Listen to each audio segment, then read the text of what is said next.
You're listening to Eastwave FM. This is Zach Knight featuring Adam Saleh with Mashallah. And it is the Chat Network with me, your host Nazia, and with me in the building is my guest that I look forward to. Let me tell you, I don't know whether I'm fearful or whether I am excited, a bit of both. But welcome, Zaid Ismail, to Eastwave FM. Thank you. Good to be here again. Yes, I think. You think, yeah, even us. We're like, okay, this is the truth-telling hour. Truth-telling hour. I love the topics that we discuss. I absolutely love it. So today we are doing kind of like common, frequently asked questions about mental health. And you, obviously, no matter what I've asked you, you always put such a healthy spin on things. Like you flip the script. That's my theme for you. Here comes the guy that's gonna flip the script. So this is our accountability hour. Yeah, I think that should be it. So tell us, Zaid, how's your week been? It's been good. Busy as always. And I've been thinking a lot about okay, what did I get myself into here? Because I'm not exactly sure what I'm going to have to deal with today. So yes, I'm keen to. I actually enjoy being challenged. Right. All right. So that might sound sadistic, but if I put a view across, I don't want people to just take it and decide on their own whether they agree or disagree. I want them to tell me if they disagree. I want them to challenge me so that they must keep me honest. Okay, all right.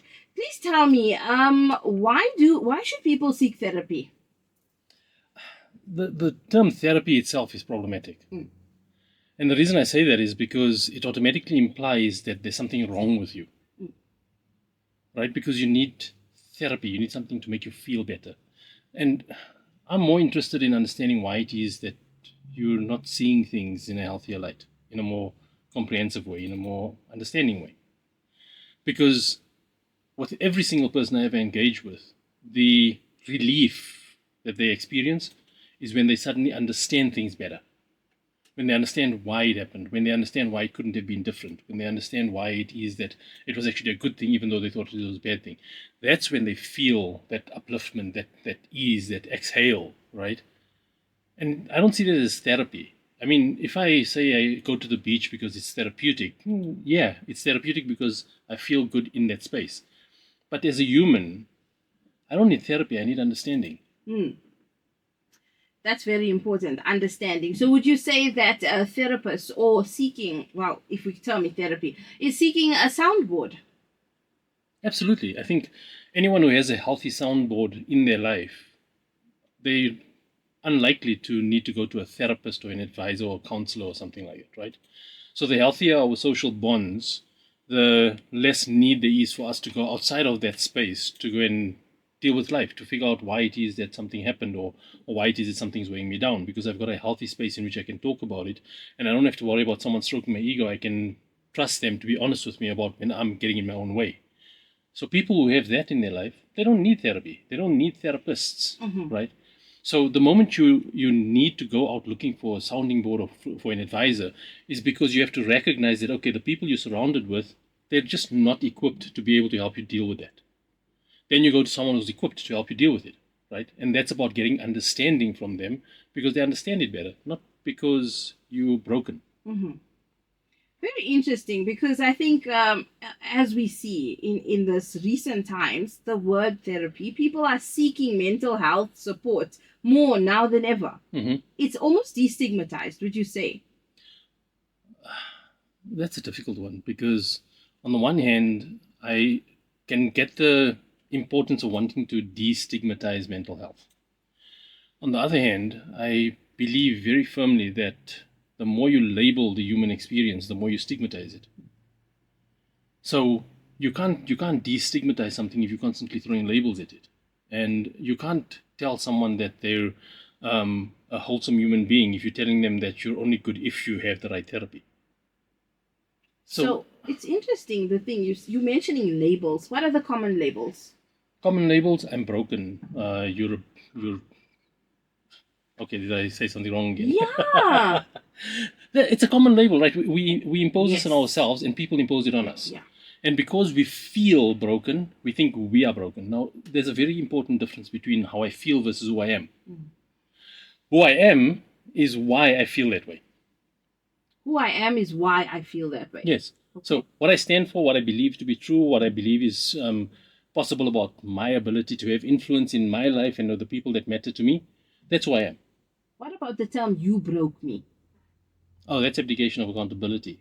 That's giving someone else power over you that they don't actually have, because I can get how it is, and people are going to think I'm being like so like I don't know what, but I'll tell you.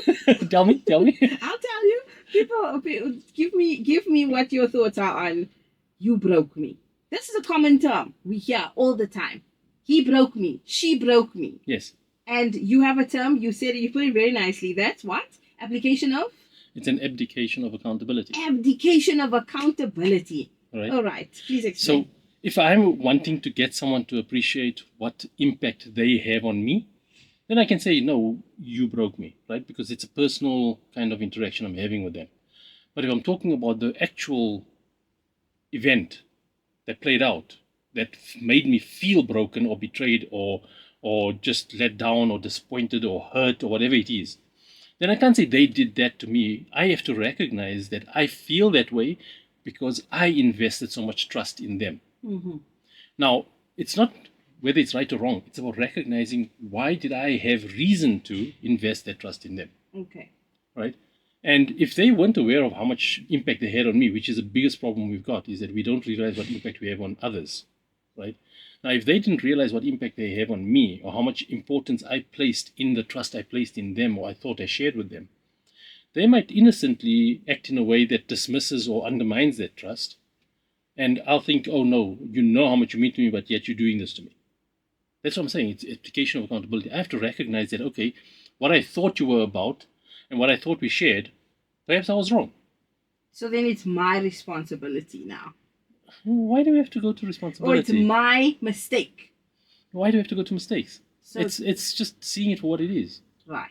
So I think that when it comes to abdication of accountability, that's where people tend to, like, it goes wrong. Yes. Because we lack understanding. Yes. You're here to clarify. You're here to show us the error in our thinking. And I love what you said about labels. And I asked you for the common labels that we have. I'm broken. You broke me. What are some of the others that are common? Well, the one thing I always joke about, and sadly there's a lot of truth to it, is that if you speak to most men, they'll say their wife is bipolar, and you speak to women, they'll say their husbands are narcissists. Those are labels.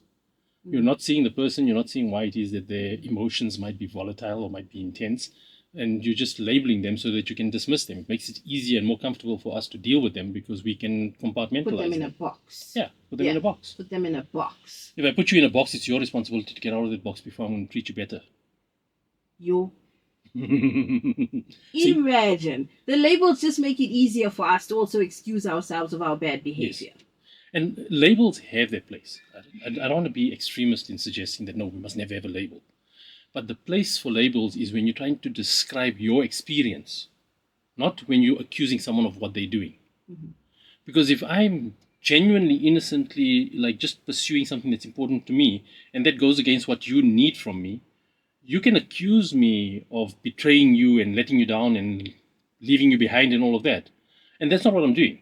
So I can't agree with you on that. So if you're going to label me as being someone that's selfish and narcissistic because you're only interested in what's important to you, I'm not going to agree with it, because I know my reason for doing it is not that. My reason for doing it is because I see value in this. And the fact that you don't value what's important to me, what does it say about you? This is, this labeling of narcissism, we spoke about it last week. Mm-hmm. And I kept on saying to everyone after the interview, I said, we all narcissists. We all narcissists. We all a little bit selfish. We all a little bit self-centered. So don't you go labeling people. Don't you go diagnosing people. I quote it afterwards. But we also spoke about weaponizing your therapy. Yes. For example. I mean, that's all said in a joke. But I mean, if it's taken too far, how do people actually, they distort their therapeutic process? And you see, again, the therapeutic process. Can you see how much is loaded into that? Yeah. Is that because this is how we weaponize it as well, without meaning to. Because you in therapy, because you seeing a therapist, it can't be me. It must be you. I'm getting help. Yes, you're the one that's getting help. That means you're the one that needs help. That means I'm not the problem. But I read something very interesting, and I'm going to definitely be hated for this. But most therapists will tell you, and I'm using therapists in inverted commas, most therapists will tell you that the people who go for therapy are the ones who have to deal with the people who refuse to go for therapy. Yes, I was about to say that. Most people are in therapy because of the people in their lives who refuse to go to therapy.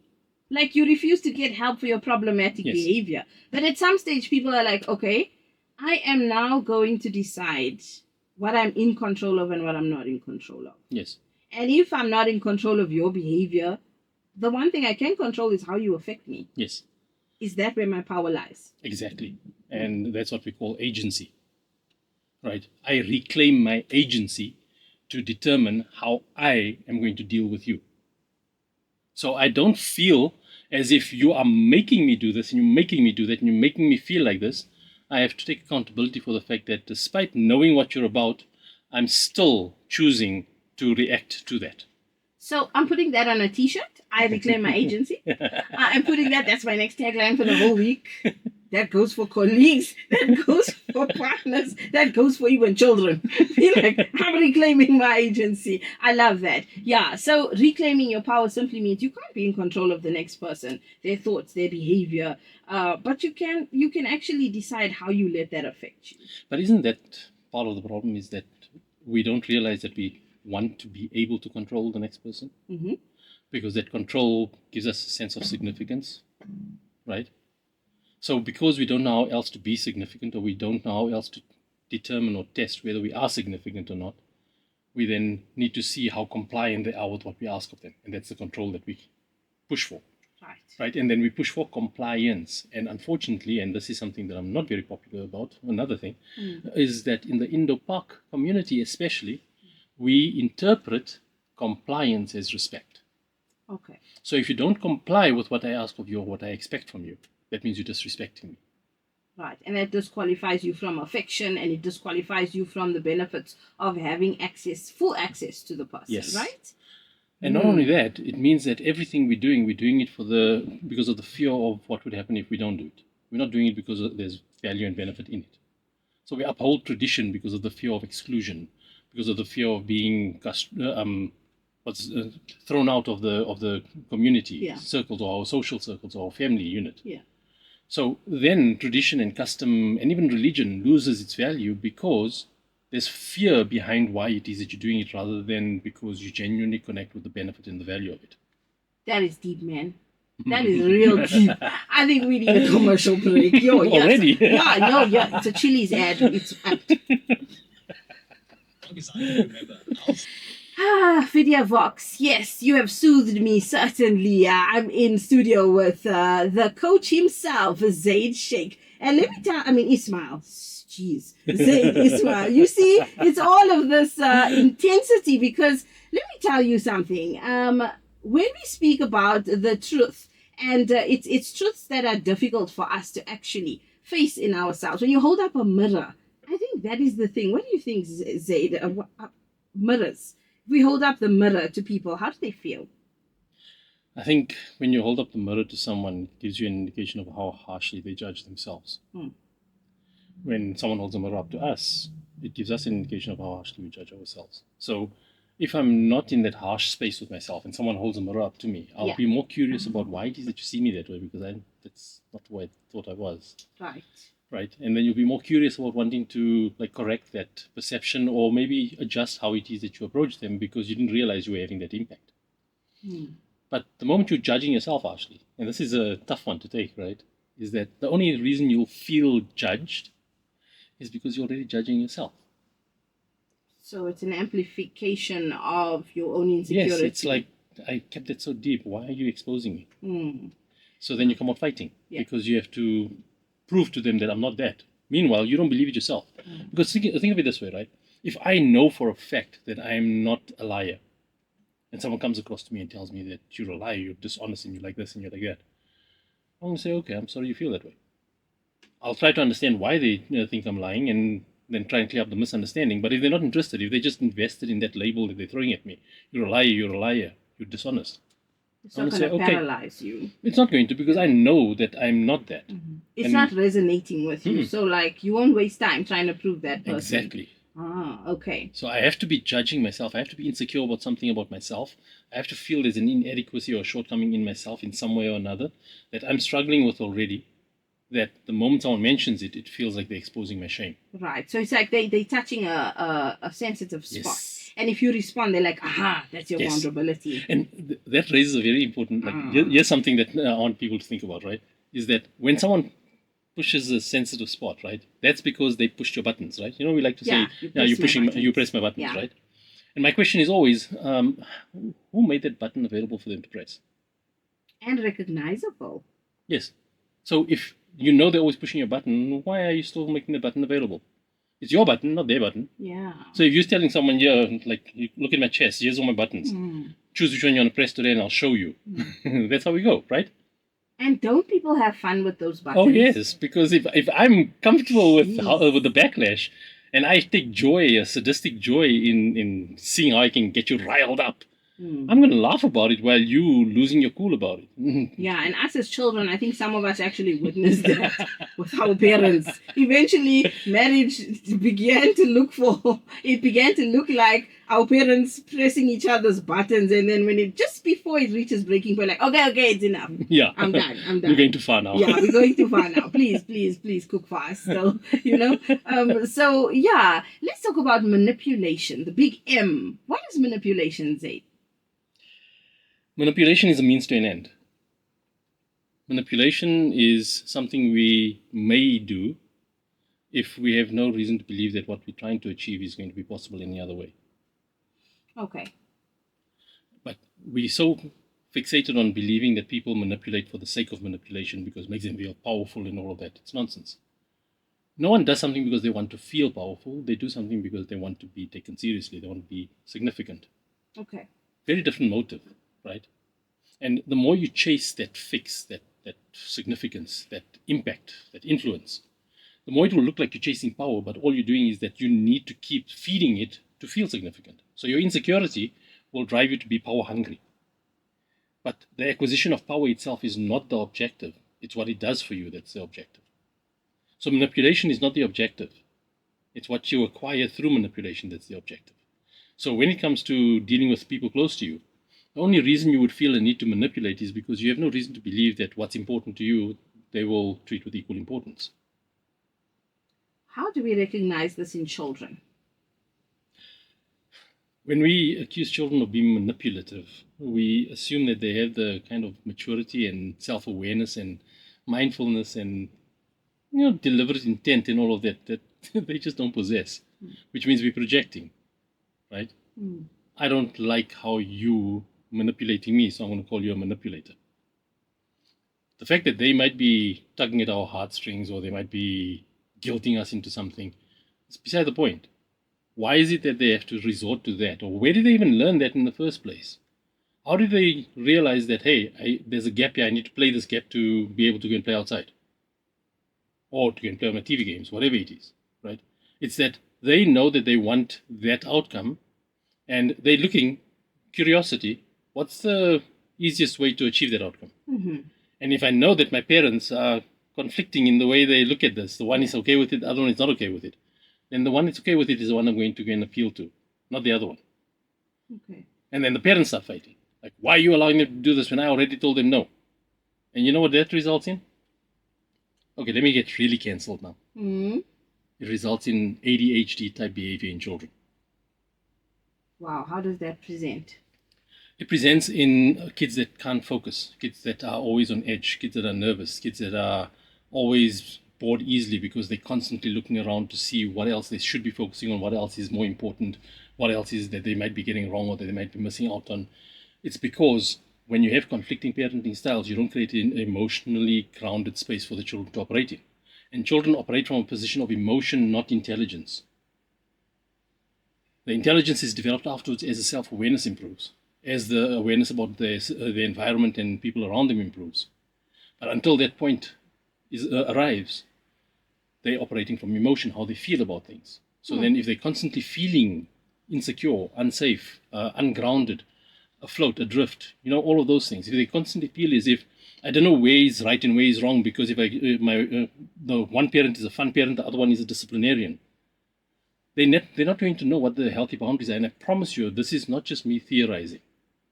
Every single time I've had a parent come to me about ADHD symptoms in their children, the first thing I ask them is, do you have conflicting parenting styles? And every single time, 100% of the time, yes.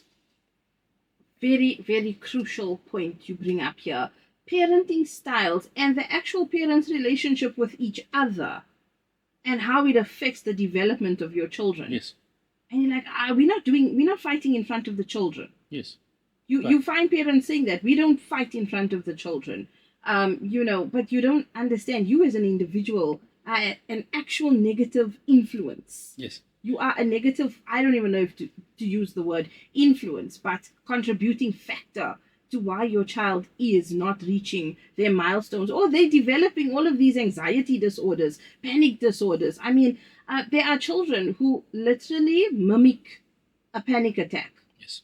Because they've seen it, but Yes. they can't associate with it. It's just my heart rate. You say, how do you feel? My heart rate picks up and I just feel shaky and I can't move. But they can't really say what the trigger was or what, these are the types of effects that they just duplicate behavior that they see.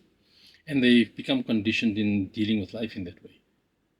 And then they need people to understand that this is what I'm going through and see. It's not just me. Look, here's mental illness descriptions and definitions and diagnoses that confirms that this is not me. This is something happening to me. And that's how you lose agency, right? You lose your ability to be able to claim your control and your choice over how you feel about things, because you feel as if my feelings are out of my control. I just feel that way and you must just respect it. I just feel that way. I can't Yes. tell you why I feel that way. It's not my fault. It's not my fault. And I think this thing of agency is huge. It's the theme of the day, I think, because so many people forget their power. Yes. You forget your power. You forget what you're in control of. What if I told you that a lot of people deliberately give up that power? Why? Because when they hand that power over to someone else and that person handles it so gently and so safely, it makes them feel loved. That's distorted. It is, but how many people actually operate that way? It's like, I'm going to tell you what is my most deepest vulnerability because I know that I can trust you. And if I trust you with it and you always reassuring me about that vulnerability, that means you love me. That means you care for me. I think that's how 99% of relationships actually fail. Yes. Because the wolf in sheep's clothing. Right. But not only that, it's that, do I really want to be so responsible consistently forever and ever for how you feel about yourself? No, I don't. No, I believe there's this thing that Martha Beck, she's a life coach or master coach, or I don't know, Pathfinder woman. She says, that I love you, I just don't care. That's what she says. Loving and caring is different. Once I over care, like I'm responsible for everything in your life, the love sort of diminishes. What do you think about that? I think you're opening a can of worms now. Because I think for the most part, I think most of us don't even know what love looks like. Because we've so distorted the way in which we see the human in ourselves and in others, right? If I'm only looking at the role player, if I'm only looking at the partner that's supposed to be supportive, and I love what I get from them, then I'm loving what I get from them. I don't love them. And look on social media, look on people's timelines, on their statuses and things like that. And I promise you, majority, 99.99999% of the time, you'll see people talking about how they love what their partners do for them and how they make them feel. Mm-hmm. There is a small fraction of people who actually love their partner for who they are despite the backdrop of their life. That is so true, because we also have this narrative going around that you've got to showcase what your partner does for you. Yes. So you can prove to the world that you are loved. Yes. Why is it so important that we project this image that we are loved? And then 2 months later, separation, divorce. But you were loved. Yeah. We saw. Yeah, what went and wrong? you were living the good life and you had all Yes. of the tokens and all of the trinkets and all of the trophies and everything else. Yes. So that just confirms that it wasn't love. Mm-hmm. Right? Because if I say that I love someone, I can't be describing that love for them relative to what I get from them. That's a transaction. That means that as long as I'm getting that from you, I'll love you. But the moment you stop doing that, then suddenly I don't love you anymore. So did I really love you in the first place? Or did I only love what I got from you in the first place? Yeah. If you didn't address the deficit in me, yes, you need to address the deficit. Exactly. And then you get people with this, oh, I'm really going to get cancelled today. Oh, you complete me. Oh, I hate that statement. I hate that statement. I can't. I can't deal. Right. Now, the moment someone tells you that, that's a red flag. No, run.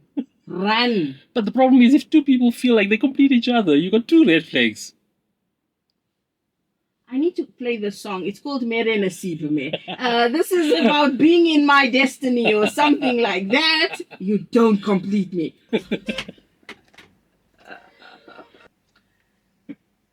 Eastwave FM, Mere Naseeb Me. I had to take a breather because you know what? Truth is truth. And I'll be honest with you on a serious note here. There is so much that we need to talk about that an hour doesn't justify it. I think that when it comes to mental health, and all of these things that's been thrown at us, narcissism, manipulation, projection. We know all the terms that we really had no business knowing, Zane. Yep. We can't even interpret it properly. Like you talking now about authenticity, and you said something very nice. What did you say about authenticity to me? What I was saying is that authenticity is similar to humility, right? The moment you try to be humble, it means you're arrogant. Right? Because you have to believe that you're all that before you humble yourself, right? And the same thing with authenticity. The moment you're trying to be authentic, you're distracted. Authenticity is something that someone experiences from you in your behavior, in how it is that they interact with you.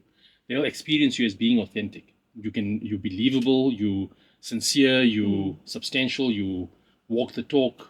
Consistent. You're consistent. You have credibility, right? That's what authenticity looks like if how someone experiences you. And that's why it's very possible for people to experience you as being authentic in your professional space, but not in your personal space. Right? So the moment I'm internalizing my conversation with myself about how it is that I'm trying to be my authentic self, best version of myself and all of that, no, please stop. You're not doing yourself any favors. You're just distracting yourself from what it is that should actually matter to you. I can't be using those words around you. Just like, I'm authentic, and he's like, The fact that you think you're authentic means you're not. Must thing, and that's the thing. It's a false sense of confidence you're walking around with, and that's the most inauthentic thing. True, but the problem is it's such a massive blind spot for so many people. Yes. Right? Because with good intention, they're trying their best to be authentic. Yeah. They're genuinely trying to be authentic, right? But because the mainstream narrative has distorted our view of what the human is about, what the human experience is about, we don't realize that we're actually counterproductive to what we're trying to achieve. What does mainstream want us to think authenticity looks like? Mainstream, I think, can't even tell us what authenticity is supposed to look like, because mainstream is focused on compliance and conformance. Right? So the moment you're complying and conforming because that's how it's perceived to be the best version of you, then you're not authentic, because you don't even know what you stand for. You're defined by what everyone else thinks you should stand for. Now you're fueling some other part of me. Viva Revolution. And I was just talking about the fact that, we were never dictated to on what you should look like, what you should be like. I'm talking about like the 80s, the 90s. Babies who saw the evolution, the industrial revolutions come in. And you now look at the current generation who will never know life without a screen. Yes. And you just like thinking, but we did. And I actually choose that. I think that was the healthier way. I really believe that there was a sense of sanity that came with being disconnected from everything and everyone. But can you see how we can't switch that part of ourselves off, even in the current generation? And just bear with me, this is just a developing thought in my head, right? But with the amount of online time they have, can you see how their desperation for human connection leads them to make themselves available to in-person interactions and connections that become extremely risky and detrimental? Absolutely. And that tells you that the human need for real connection is always going to be there, and we're only going to fulfill it in unhealthy or problematic or destructive ways if we don't have it as the general norm in our day-to-day life. And I can tell you for a fact that the people who spend more time on their phones than they do in real life, I've said this before, they don't have enough purpose. And that's why they're looking to fill that gap, fill the void, fill the lack of fulfillment. And who's responsible for what you believe is worth pursuing, worth exerting yourself in, worth investing your time and your effort in? You are. So if you don't see that, and your partner's not complying or cooperating with you in what it is that you're telling them you want to pursue this hobby or that cause, you can't blame them for it. You have to consider, why is it that your conviction in it isn't convincing enough to get them to realize why it's important. And then if, for whatever reason, you just agree that it's not something that you both share the same views about, then you understand that and you find a balance in that. 100%. You know, it's so deep, because when you think about people, their needs, and the kind of responsibility they assign to their partner in fixing them, in giving them everything that perhaps they never got in their own homes. Yes. And like you said, parents affect children in such unique and very, very, like dysfunctional ways. Yes. They become dysfunctional adults if it's not addressed. Mm-hmm. And do they mirror or do they mirror their parents' behavior in relationships? It's not that they mirror it, and this is where it gets really interesting, right? Is that when parents have that kind of unhealthy impact on the children grow up knowing who they don't want to be like. Yeah. Right? And you get this a lot, right? And I'm not just speaking on parents, and I'm not just saying that children are right in this. I'm saying that this is what happens, is that you then go into marriage, and a lot of people that are currently married can attest to this. You go into marriage believing that I'm not going to be like my parents. Okay, good. You're not going to be like your parents, but here's the problem. Just because you don't know just because you know what you don't want in life, doesn't mean you know how to acquire what you do want in life. Very powerful. Please repeat that. Just because you know what you don't want, doesn't mean you know how to go about achieving what you do want. So you might want to have this amazing relationship with your partner, but because you didn't have any healthy role models or frameworks around you that you could draw on inspiration and learn through, like I said, learn through osmosis, through being exposed to that kind of healthy social structure, it means that you're going to learn the hard way, and you're going to have to figure it out through trial and error. And trial and error is extremely expensive, both financially and emotionally. Yeah. Because you have to get something wrong before you realize that that's not the way you do it. Exactly. And then if you're going to go on, I keep getting it wrong, so that means it's not meant to be. My God, it's another phrase that I despise, right? Yeah. Because it's a complete abdication of accountability of your contribution to why it is that it's not working. Right. So if you keep getting it wrong, it just means that you don't understand the problem well enough. You don't fix a problem by knowing what the solution is. You fix a problem by understanding the problem, and then the solution becomes self-evident, becomes obvious to you. We are in the midst of a proper coach. We have proper coach in our midst.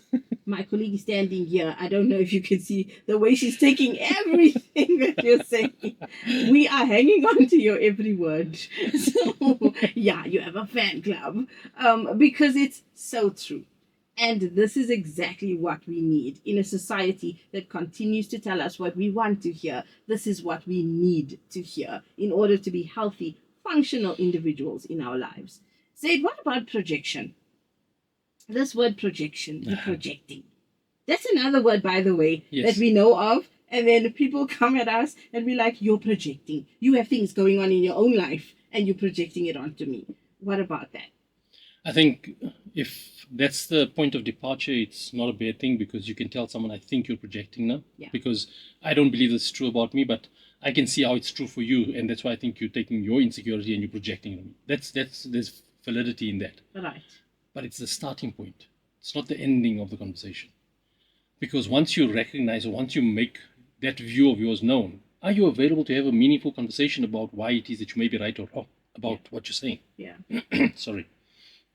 So if we don't realize that these judgments and these labels that we throw at each other should just be the starting point for expressing how we feel or how we see something, and it's not the conclusion, it's not like, I believe this to be true, so you have to prove me wrong. It's not that. It's that this is how I'm experiencing you, this is how I'm experiencing us, this is how I'm experiencing this situation. And then relative to that, you try to establish understanding of why it's happening that way and what the contributing factors are, so that you can solve the real problem instead of creating new problems by throwing labels around. I love that. Gospel truth, putting it on t-shirts. I'm telling you, because we get defensive. We must admit, when somebody brings up our shortcomings, instead of saying, okay, understand why, we're like, oh, so now I must prove you wrong. Oh, what about you? What about this is the point that people go to, right? The moment your flaws are brought up, and then you go into, but what about you? Yes. And the moment you do that, you literally starting to compare notes, right? You keeping score. Yeah. And keeping score is about who's more right and who's more wrong. It's not about what is it that we're trying to achieve. Yeah. What is important to me? Who am I holding myself accountable to be? That's why I said at the beginning of this, like, keep me honest.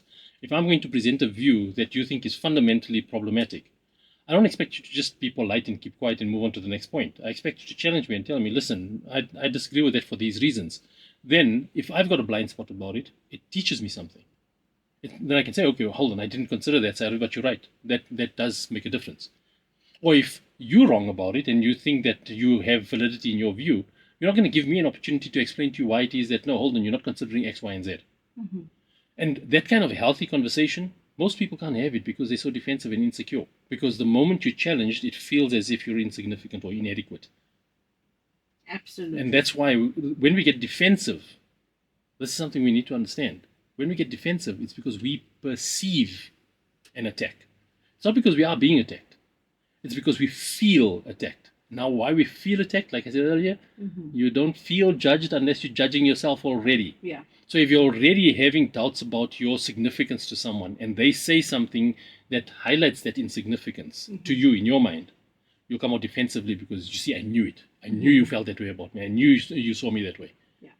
And then you start projecting, right? That insecurity, that internal narrative. And here's a golden rule, right? Something that will hopefully diffuse a lot of conversations that are going in the wrong direction.